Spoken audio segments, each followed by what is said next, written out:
Hello students, welcome to online class.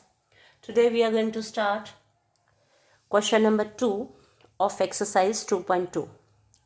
Exercise 2.2 का question number 1 मैंने पहले वाली वीडियो में आपको समझा दिया था और आपके ग्रुप में भी डाल दिया है. So you have to practice first of all question number 1.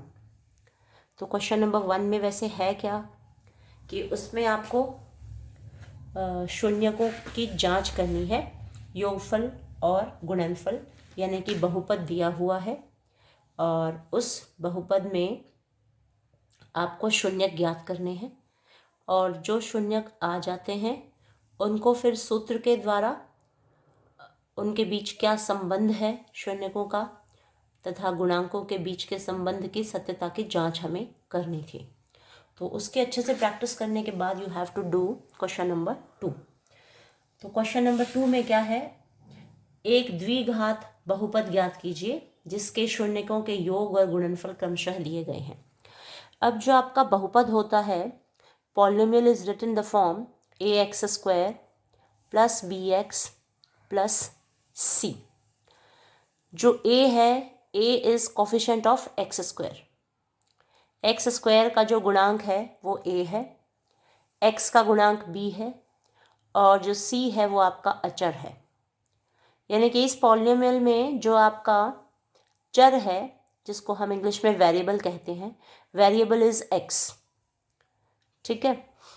तो और जो c है हमारा वह है अचर यानी कि कांस्टेंट टर्म.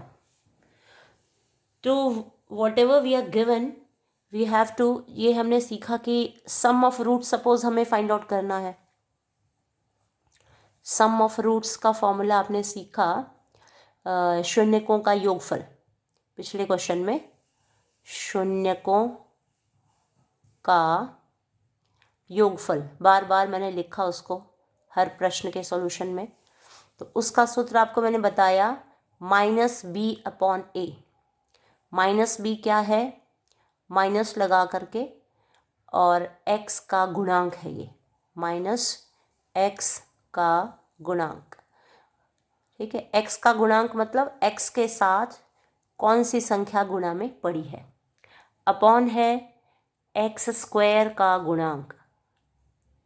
x² का गुणांक जो है वो आपका a है. ठीक है. प्रोडक्ट ऑफ रूट्स हर क्वेश्चन में हमने किए हैं ये. प्रोडक्ट ऑफ रूट्स यानी कि शून्यकों का गुणनफल. हर प्रश्न में मैंने लिखा शून्यकों का गुणनफल, शून्यकों का गुणनफल, शून्यकों का योगफल, है ना. और उसको मैंने रिप्रेजेंट किया आपके उस क्वेश्चन में अल्फ़ा प्लस बीटा. एक शून्यक अल्फ़ा लिया, दूसरा बीटा लिया, तो योगफल किया तो alpha plus beta is -b/a. शून्यकों का गुणनफल लिया तो अल्फ़ा बीटा हमारे शून्यक हैं तो उसको हमने लिखा अल्फ़ा इंटू बीटा और उसका सूत्र आपको बताया c/a. What is c? c is अचर. जो अचर संख्या है वो अपॉन a है x² का गुणांक. ठीक है. तो ये हमने कल किया काफ़ी विस्तार से. इससे पहले वाली जो वीडियो है क्वेश्चन नंबर 1 में यानी कि हमने किया. और एक्सरसाइज तो हमारी 2.2 ही है, उसी का क्वेश्चन नंबर 2. इसमें भी ऐसा ही हमें करना है. डिफरेंस क्या है यहाँ पे, अंतर ये है कि इस प्रश्न में हमको योगफल और गुणनफल दिया हुआ है. ठीक है ना. शून्यकों के योग और गुणनफल हमें क्रमशः दिए हुए हैं. क्रमशः का अर्थ होता है जैसे इसने योग लिखा तो पहले योगफल है यानी कि 1/4 योगफल है, फिर कॉमा लगा के इसने -1 लिखा है.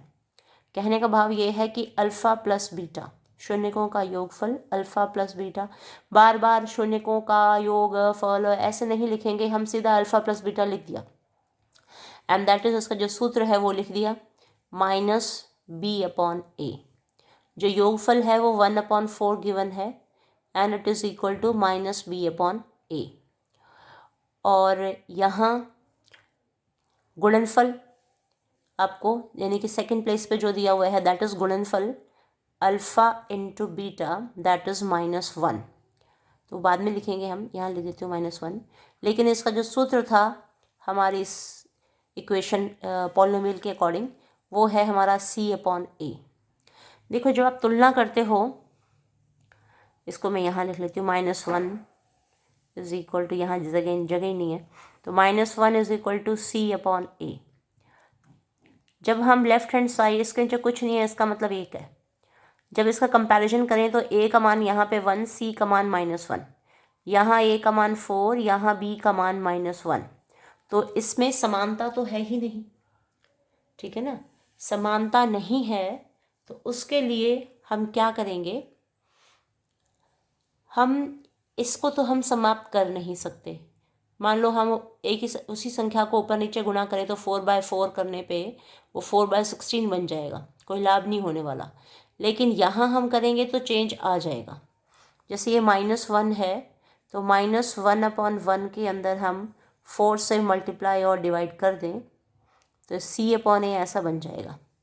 तो A का मान जो है ये 4 एकम 4 बन जाएगा और C का मान -4, और यहाँ A का मान 4 है ही पहले से, यानी कि A की जो है मान की जो है वो समानता आ गई है। यहाँ पर भी A का मान 4 है और यहाँ भी A का मान 4 हो गया है, ठीक है। जो हमें दिया हुआ था योगफल और गुणनफल, उसके अनुसार A का मान अलग अलग आ रहा था। एक बार 4 आ रहा था और एक बार 1 आ रहा था। तो भाई एक बहुपद के अंदर A का मान एक ही तो होगा ना, ax² + bx + c। तो हम A की जगह या तो 4 रखेंगे या 1 रखेंगे। एक ही स्थिति रखी जा सकती है ना, दोनों तो नहीं रखी जा सकती।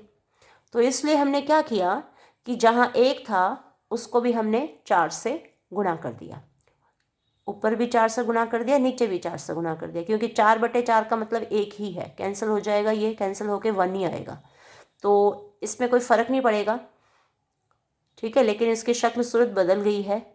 और जब हमने कंपैरिजन किया, ऊपर वाला B का मान है, नीचे वाला A का मान है, यहाँ ऊपर वाला C का मान है, नीचे वाला A का मान है, तो हम A का मान समान पाते हैं। A की वैल्यू यहाँ 4 है, यहाँ भी A की वैल्यू 4 है। तो दस वी कंक्लूड, हम यहाँ लिखेंगे यदि A इज इक्वल टू 4 और B इक्वल टू -1, क्योंकि B माइनस है, ये पॉजिटिव है तो ये नेगेटिव यहाँ आ जाएगा, और जो C है वो हमारा मल्टीप्लाई करने के बाद बन गया -4, ठीक है। यदि A B C की वैल्यूज़ हम ये रखते हैं तो जो हमारा द्विघात बहुपद है, जिसमें हमारी जो दी गई शर्तें हैं वो संतुष्ट होती हैं, तो वो हमारा क्या बनता है, वो बनेगा हमारा 4x² -x -4, ठीक है। कहाँ से आए ये आया हमारा, ये मैंने लिख के बताया आपको, ax² + bx + c।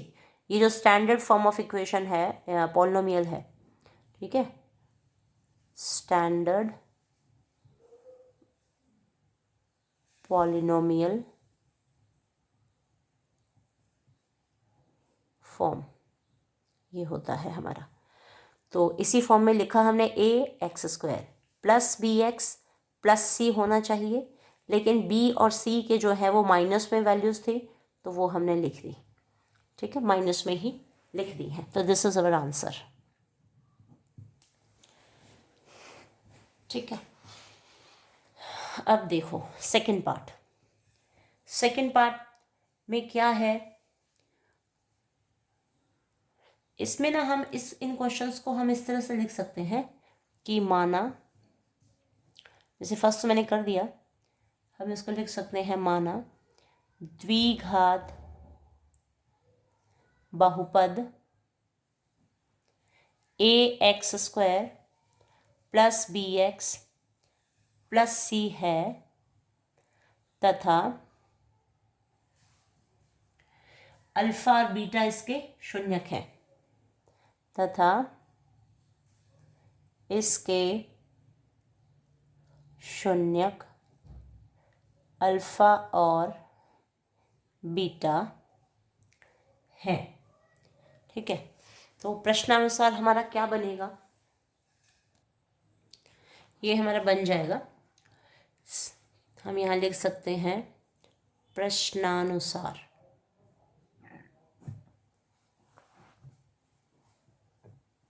Some of roots हमको दिया हुआ है अल्फा प्लस बीटा, दूसरे प्रश्न में आपको दिया हुआ है √2, ठीक है। और जो गुणनफल है अल्फा गुणा बीटा वो आपको दिया हुआ है 1/3, ठीक है। ये मैंने पीछे नोट कर दिया था ना? नहीं, नोट नहीं किया मैंने, सिर्फ लिखा है माना द्विघात बहुपद ax² + bx + c तथा इसके शून्यक अल्फा और बीटा, ठीक है ना। पार्ट 2 में हमें जो योगफल है वो √2 दिया हुआ है और जो गुणनफल है वो 1/3 दिया हुआ है। अब जो आपका सूत्र होता है वो होता है -b/a। उसके अनुसार √2/a में कुछ नहीं है। अल्फ़ा गुणा बीटा का सूत्र होता है c/a, है ना। इस standard form of ax² + bx + c इस पॉलिनोमियल इक्वेशन के अकॉर्डिंग जो सम ऑफ रूट्स है वो -b/a होता है और जो प्रोडक्ट ऑफ रूट्स है वो जो प्रोडक्ट ऑफ रूट्स है वो c/a है। और यहाँ पे हमें 1/3 दिया है। तो देखो जब हम तुलना करें b का मान तो आ जाएगा -√2, a का मान 1, यहाँ c का मान 1, a का मान 3। तो a का मान एक जगह तो 1 है, दूसरी जगह पे 3 है। तो ऐसा तो नहीं हो सकता ना, इसके अंदर हम a का मान या तो 1 रख सकते हैं या 3 रख सकते हैं। एक ही बहुपद के अंदर 2 मान तो नहीं रखे जा सकते ना। तो इसलिए हमें a का मान 1 ही बनाना पड़ेगा। भाई दोनों ही स्थितियों में योगफल वाली और गुणनफल वाली दोनों ही स्थितियों में a का मान एक जैसा रहे, ऐसा हमें करना पड़ेगा। ऐसा करना पड़ेगा तो हम इस 1 को तो 3 बना सकते हैं लेकिन 3 को 1 नहीं बना सकते, है ना। मीन्स इसे डिलीट करने के लिए तो सिर्फ हम ऊपर ही गुणा करेंगे तो ख़त्म होएगा ना ये, अदरवाइज तो समाप्ति नहीं होगा। तो इसलिए हम क्या करेंगे, इस 1 के अंदर हम 3 से मल्टीप्लाई कर दिया, जो काम नीचे किया वही काम हम ऊपर करेंगे, ठीक है। तो ये -b/a की जो वैल्यू है वो 3√2 बन गई और 3 × 1 = 3 हो गया ये। और यहाँ c/a यानी कि a का मान 3, c का मान 1, b का मान -3√2 और a का मान 3, यानी कि a 3 दिखने लग गया हमें ऐसा करने से, ठीक है। वैसे योगफल और गुणनफल जब हमें दिए हुए थे तो a का मान गुणनफल में और योगफल में दोनों जगह पे अलग अलग दिखाई दे रहा था। तो अलग अलग दिखाई दे रहा था तो हमने उनको समान बनाया।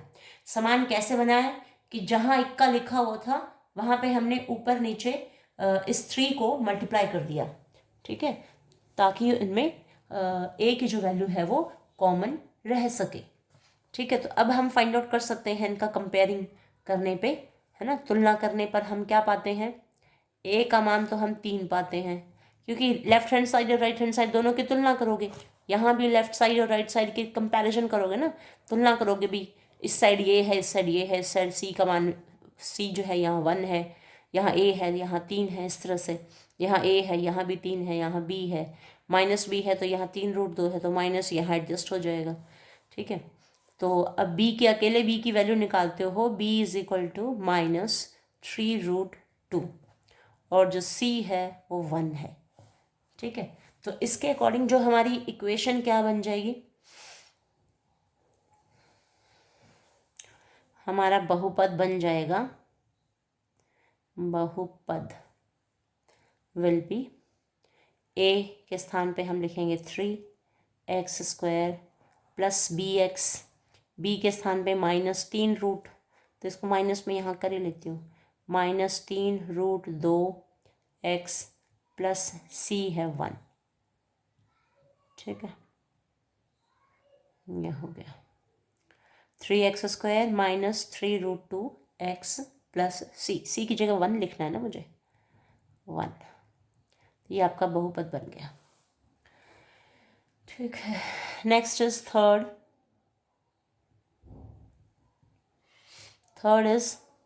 थर्ड में हमें क्या है, वैल्यूज़ क्या क्या दी हुई हैं, 0 दिया है और √5 दिया हुआ है। योगफल 0 है और जो गुणनफल है वो √5 है। तो यहाँ भी हम मान लेंगे, माना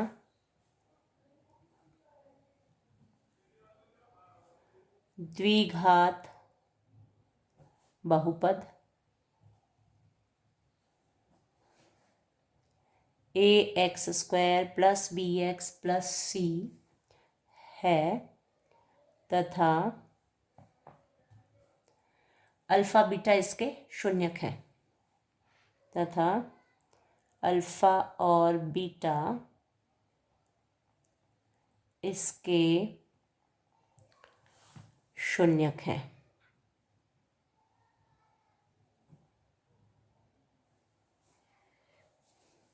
तो अब हम करते हैं प्रश्नानुसार भी जो जो वैल्यूज़ हमें दे रखी हैं।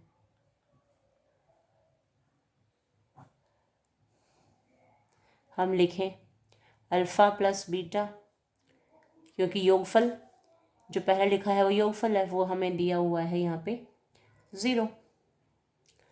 पहले हम सूत्र लिख लेते हैं। सूत्र क्या होता है? -b/a। ऐसे भी कर सकते हो, योगफल प्रश्नानुसार कर रहे हैं तो वो हमें 0 दे रखा है, लेकिन सूत्र -b/a होता है, तो -b/a जो है वो 0 के बराबर है। अच्छा, गुणनफल देखो, अल्फ़ा × बीटा वो हमें √5 दिया हुआ है, लेकिन सूत्र होता है c/a, तो c/a का मान जो है वो √5 है। नीचे कुछ नहीं है, इसका मतलब 1 है, इसके नीचे भी कुछ नहीं है, इसका मतलब 1 है। तो अब हम कंपैरिजन करें, a का मान 1, a का मान यहाँ भी 1, c का मान √5, b का मान 0। ठीक है, तो कंपैरिजन करने पे a आ गया हमारा 1, b आ गया 0 और c आ गया है √5। अब द्विघात बहुपद जिसमें दी हुई शर्तें संतुष्ट होती हैं वो क्या है हमारी? वो हो गई x², ax² + bx + c। तो a के स्थान पे 1, x² + bx यानी कि 0x हो गया, + c यानी कि √5। ठीक है, and this is your answer. ये आपका आंसर था। ठीक है, तो ये हमारा बहुपद था ax² + bx + c। a b c की जो भी वैल्यूज़ थी वो पुट कर दी। थर्ड के बाद फोर्थ पार्ट। फोर्थ पार्ट में क्या है, हमें क्या दिया हुआ है? 1 और 1, योगफल भी 1 है और गुणनफल भी 1 है। तो इसमें हम ले लेंगे, माना द्विघात बहुपद ax² + bx + c है तथा अल्फ़ा और बीटा इसके शून्यक हैं।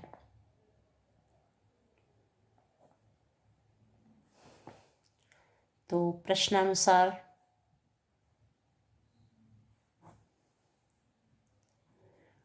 अल्फ़ा + बीटा की वैल्यू 1 और अल्फ़ा × बीटा की वैल्यू भी 1। फॉर्मूला लिखेंगे, -b/a = 1, c/a = 1। नीचे कुछ नहीं है, इसका मतलब 1 ही है। ठीक है, कंपैरिजन करोगे, इसकी तुलना करते हो तो a की वैल्यू 1, b की वैल्यू -1, c की वैल्यू 1। ठीक है, तो इसके अकॉर्डिंग हमारा जो बहुपद है वो क्या बन जाएगा, क्योंकि a b c की वैल्यूज तो आ ही चुकी है। बहुपद हो गया हमारा ax², a का मान 1 है तो सिर्फ x² ही लिख देंगे, + bx, तो b हमारा माइनस है तो -x हो गया, + c यानी कि 1। ये हमारा बहुपद आ गया। This is the answer. Fourth के बाद फिफ्थ पार्ट। फिफ्थ में भी सेम ऐसे लिखेंगे। फिफ्थ क्वेश्चन की जो वैल्यू है वो लिख लेते हैं पहले, 1 -1/4, इसको काट दें, -1/4 एंड 1/4।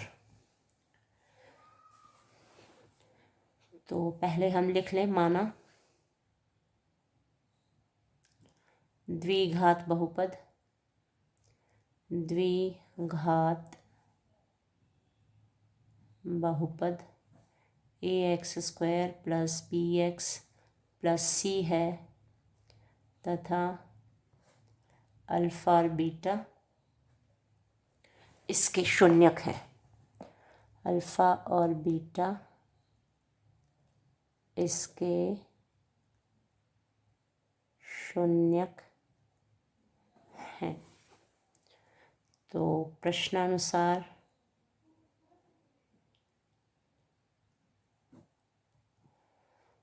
अल्फ़ा प्लस बीटा की value -1/4 and alpha into beta की वैल्यू भी 1/4। सूत्र लिखा -b/a -1/4 c/a 1/4। तुलना करते हैं तो a की वैल्यू 4, यहाँ भी a की वैल्यू 4, b की वैल्यू भी कैंसिल हो जाएगा, -b की वैल्यू 1, c की वैल्यू 1। ठीक है, मतलब ऊपर इसके ऊपर क्या है, इसके ऊपर क्या है, इसके नीचे क्या है, इसके नीचे क्या है, इस तरह से हम तुलना कर लेते हैं और वैल्यू हमें पता चल जाती है। तो a की वैल्यू आ गई है आपकी 4, b की वैल्यू आएगी 1। आप सोच सकते हैं कि 1 क्यों आई, क्योंकि यहाँ -b है, यहाँ भी -1 है, तो माइनस माइनस कैंसिल हो जाएगा। और जो c है, c की वैल्यू भी 1 है, c = 1। तो ये हमारे इस बहुपद को सेटिस्फाई करता है। जब हम ax² plus bx plus c के फॉर्म में लिखेंगे तो a का काम 4 कर रहा है, 4x² प्लस bx, b का काम 1 कर रहा है, तो 1 लिखेंगे नहीं हम, 1x प्लस c यानी कि 1। दिस इज़ योर पॉलिनोमियल, यानी कि बहुपद है ये हमारा। Next is 6th part. 6th part में है 4 एंड 1। योगफल तो है 4 और जो गुणनफल है वो 1 है। तो इसमें हम मान लेंगे, माना एक द्विघात बहुपद,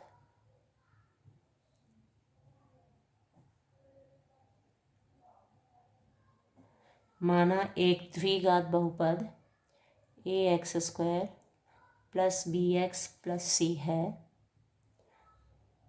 तथा इसके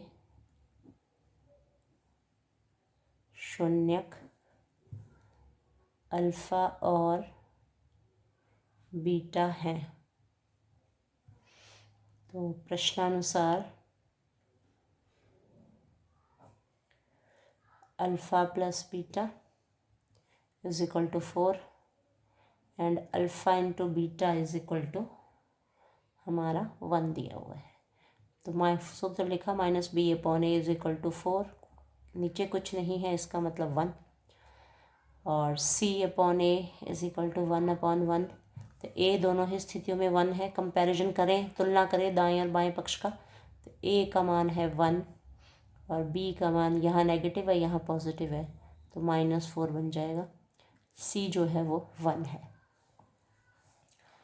ठीक है, तो ये आ चुका है। तो द्विघात बहुपद जिसमें ये शर्तें हमारी संतुष्ट होंगी उसके अनुसार आ जाएगा हमारा x², a का मान 1 रखेंगे नहीं हम, 1x² होगा ना, और प्लस bx, b के स्थान पे -4x प्लस c के स्थान पे 1।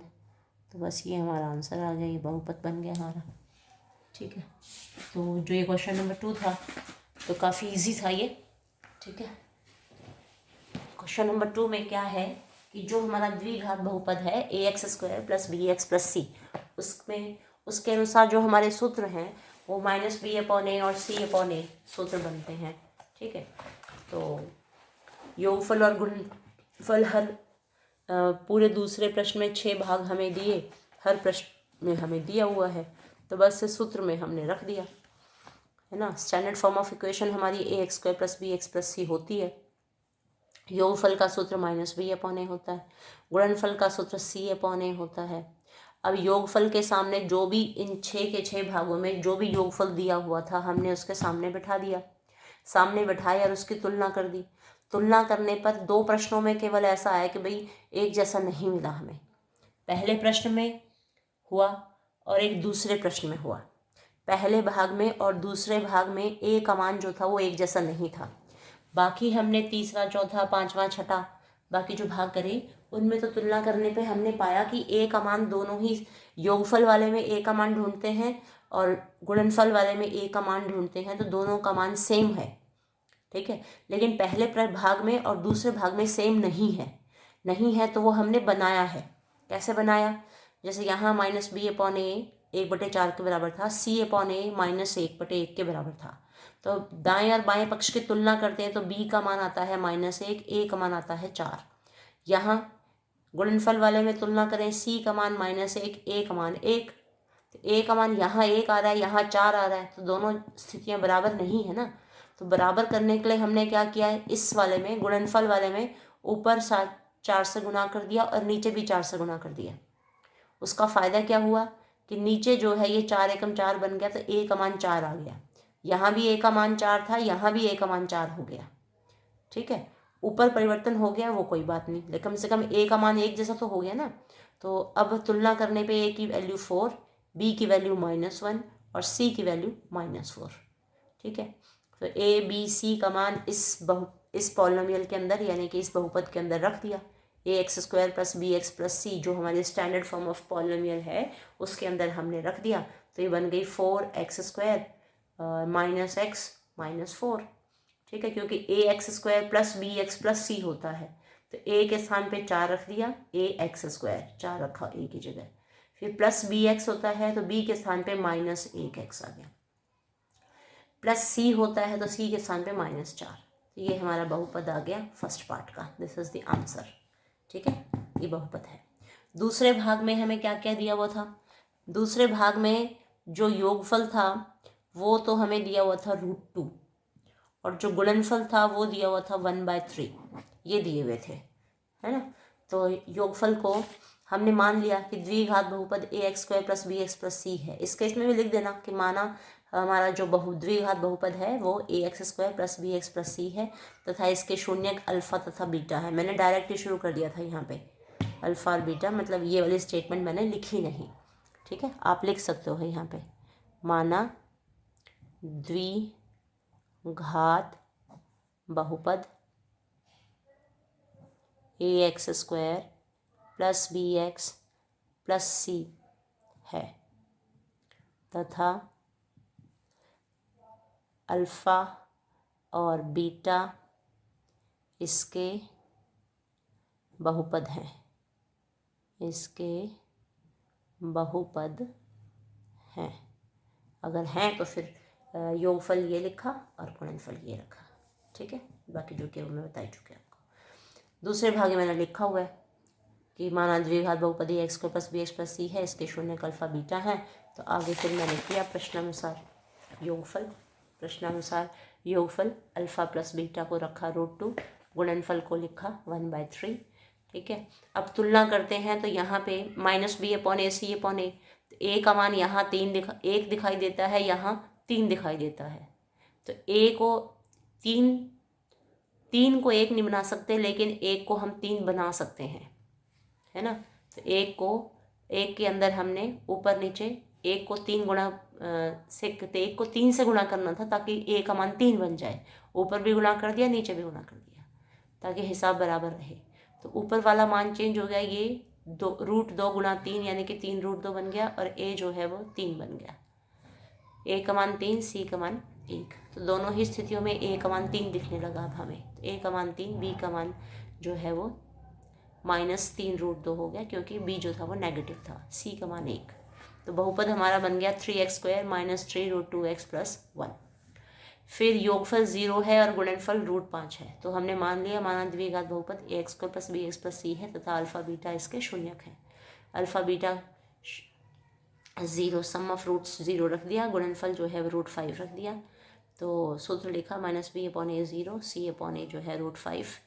तो जब 0 को 0/1 लिख सकते हैं, √5 को √5/1 लिख सकते हैं। तुलना करने पर a का मान 1 दिखाई दे रहा है, यहाँ भी a का मान 1, b का मान यहाँ 0, c का मान यहाँ पे √5। ठीक है, तो ये हो गया ऐसे। ये माइनस कोई इफेक्ट नहीं डालेगा, माइनस बी बराबर 0 था, तो माइनस 0 का तो कोई तात्पर्य है ही नहीं ना, तो इसलिए बी जो है हमने 0 ही लिखा है, माइनस 0 लिखने की कोशिश नहीं करी। बहुपद जो हमारा a x square plus b x plus c, यही मान के चले थे ना, a x square plus b x plus c. A b c की वैल्यूज़ हम निकाल चुके हैं, वो हमने रख दी। ए के स्थान पे 1, a x square plus b x, b का मान 0 प्लस सी के स्थान पे √5। ठीक है, इसी प्रकार ये चौथा, पाँचवा और ये छठा। ठीक है, तो आप इस एक्सरसाइज को कंप्लीट कर लीजिए और समझ लीजिए। All the best.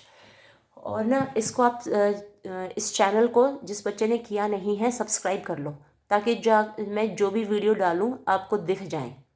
ऐसा ना हो कि मैं वीडियो आपको ट्रांसफ़र करना भूल जाऊँ फिर आपका रह जाए। ठीक है, सब्सक्राइब करने से सब्सक्राइब का बटन दबा लो, जो भी वीडियो मैं डालूँगी वो आपको आपके फ़ोन में दिखने लग जाएगी। ठीक है, ऑल दी बेस्ट। अच्छे से प्रैक्टिस करो, अच्छे मार्क्स हमें लेने हैं, और जब भी स्कूल खुलेंगे तब हम दोबारा बोर्ड पे हम प्रैक्टिस करेंगे क्लास में, कॉपी में निकाल के। ठीक है, ओके, ऑल दी बेस्ट।